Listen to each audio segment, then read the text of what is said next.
متحدہ اپوزیشن اور اتحاد میں شامل سیاسی جماعتوں کو یقین ہے کہ ان کی جدوجہد ضرور رنگ لائے گی۔ کراچی کے باغ جناح گراؤنڈ میں ہونے والے جلسے میں بلاول بھٹو زرداری نے شرکاء کا خوب خون گرمایا۔ بلاول بھٹو نے اپنے خطاب میں کہا، پاکستان کی تاریخ کا ایک اور بدترین دن جب 2018 کے الیکشنز میں ہم پر ایک سلیکٹڈ حکومت مسلط کر دی گئی، وہ سلیکٹڈ حکومت جس نے عوام کا جینا حرام کر دیا، وہ سلیکٹڈ حکومت جس نے مہنگائی کا بم گرا دیا، وہ سلیکٹڈ حکومت جس نے پاکستان کا دنیا بھر میں وقار گرا دیا۔ ہر پاکستانی پریشان ہے، پورا ملک تاریخی معاشی بحران سے گزر رہا ہے۔ اس ظالم حکومت کا عوام دشمن P T I M F budget عوام کا معاشی قتل کر رہا ہے، سبسڈیز چھین کر ہمارے کسانوں کا معاشی قتل کر رہا ہے، مہنگائی کی سونامی کھڑا کر کے ہمارے مزدوروں کا معاشی قتل کر رہا ہے۔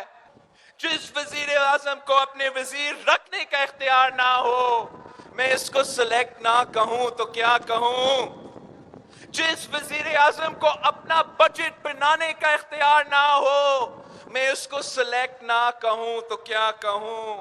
ناظرین، جلسے کے حوالے سے عوامی رائے کے بارے میں ڈی این این کی یہ رپورٹ ملاحظہ فرمائیے۔ جلسہ گاہ میں موجود پیپلز پارٹی کے رہنما جاوید ناگوری نے نمائندہ ڈی این این نیوز سے گفتگو کرتے ہوئے کہا کہ تحریک انصاف کی حکومت کا پہلا سال ہی بہت بھاری گزرا۔ جو یہ ایک سال گزرا ہے وہ ایک ایک دن پہاڑ کے برابر گزرا ہے عوام کے اوپر۔ ان کا مزید کہنا تھا کہ اس وقت یہاں بجلی مہنگی، گیس مہنگی، لوگوں کو کھانے کے لیے، لوگوں کو جس طرح اس شہر کے کراچی کے لوگوں کو جو کہہ رہے تھے کہ ہم لاکھوں گھر بنا کر دیں گے، انہوں نے لاکھوں گھروں کو توڑا ہے اور لاکھوں لوگوں کو بے روزگار کیا ہے۔ تو میں نہیں سمجھتا ہوں کہ یہ تبدیلی کوئی عوام کے حق میں آئی ہے۔ یہ اسی لیے ہم کہتے ہیں کہ یہ سلیکٹڈ وزیر اعظم ہے اور سلیکٹر لوگوں کی انجینٹ الیکشن کے بعد یہ آدمی آیا ہے۔ تمام اپوزیشن کی جماعتیں بھرپور تعداد میں انہوں نے شرکت کی ہے۔ عوامی نیشنل پارٹی کے سید محمد خان بھی جلسہ گاہ میں موجود تھے۔ انہوں نے نمائندہ ڈی این این سے گفتگو کرتے ہوئے کہا کہ کراچی ہی نہیں دیگر شہروں میں بھی جلسوں کی کامیابی کی اطلاعات آ رہی ہیں۔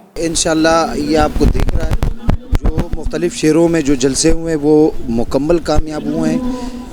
پی ٹی آئی حکومت پہ مضبوط پریشر ہے اور انشاءاللہ جو بھی پریشر پڑتا ہے حکومتوں پہ وہ کراچی سے پڑتا ہے، اور انشاءاللہ یہ جلسے کا پریشر پی ٹی آئی حکومت پر زوردار دھچکا ہوگا۔ پی ایس ایف کے سیکریٹری اطلاعات اور زکوٰۃ کمیٹی کے اکرم رحمان نے کہا کہ تحریک انصاف کی حکومت نے ٹیکسوں کے علاوہ عوام کو کچھ نہیں دیا۔ ان کا مزید کہنا تھا کہ ایک سال میں جو موجودہ حکومت ہے اس نے کیا کرا سوائے ٹیکسوں کے علاوہ اور کچھ نہیں دیا۔ مہنگائی آسمان پہ چھو رہی ہے، بجلی کا بل ہے، گیس کا بل ہے، گھی ہے، تیل، جو غریبوں کی جتنی چیزیں ہیں سب آسمان پہ پہنچ چکی ہیں۔ متحدہ اپوزیشن کے اس جلسے میں جمعیت علماء اسلام فے کے کارکنوں نے بھی بھرپور شرکت کی۔ جے یو آئی کے ایک کارکن نے دعویٰ کیا کہ وہ دن دور نہیں جب یہ حکومت خود ہی استعفیٰ دے دے گی۔ آج کا جو جلسہ ہو رہا ہے اس میں اور بھی جماعتیں ہیں، مولانا فضل الرحمان صاحب کی بھی جماعتیں ہیں، تو آپ کیا سمجھتے ہیں کہ گورنمنٹ کے اوپر اس کا کیا پریشر ہوگا؟ انشاءاللہ بہت پریشر ہوگا، جلدی استعفیٰ دے کے چلے جائیں گے۔ پاکستان مسلم لیگ نون کے مقامی رہنما بزن منوری نے کہا کہ موجودہ حکومت کے برقرار رہنے کا کوئی جواز باقی نہیں رہا۔ آج کے جلسے نے ثابت کر دیا ہے کہ لوگ حکومت سے تنگ آ چکے ہیں، اس نے عوام کا جینا حرام کر دیا ہے۔ ایک سال میں یہ تبدیلی دیکھیے کہ لوگوں کو بے روزگار کیا گیا ہے، لوگوں کے گھروں کو مسمار کیا گیا ہے، لوگوں کی دکانوں کو تباہ کر دیا گیا ہے، الٹا اتنی مہنگائی کر دی گئی ہے کہ عوام کا جینا جو ہے نا حرام کر دیا ہے انہوں نے۔ ایک سال میں انہوں نے ملک کو 20 سال کے قریب تقریباً میرے خیال میں پیچھے لے گئے ہیں، اور اتنی مہنگائی کی ہے کہ غریب ٹھیلے والے سے لے کر سرمایہ دار تک جو ہے، کارخانے والا ہو گیا، کوئی بھی ہو گیا، فیکٹری والا ہو گیا، سب بند ہیں اس ٹائم۔ تقریباً کراچی میں جو ہے نا ہمارے ہمارے سامنے جو ہے نا تقریباً نہیں تو 100 سے 150 کارخانے اس ٹائم فیکٹریاں بند ہو گئی ہیں، جس میں تقریباً حال میں 1 لاکھ 1.5 لاکھ لوگ جو مزدوری کرتے ہیں وہ بیچارے بے روزگار ہو گئے ہیں، اور ایسے لوگ بھی ہیں جن کو ایک ٹائم کا جو ہے نا کھانا نصیب نہیں ہو رہا ہے، اور ادھار پہ ادھار لیے جا رہے ہیں۔ جن کے مکان کرائے گئے تھے ان بیچاروں کو کرایہ دینا بھی مشکل پڑ گیا ہے۔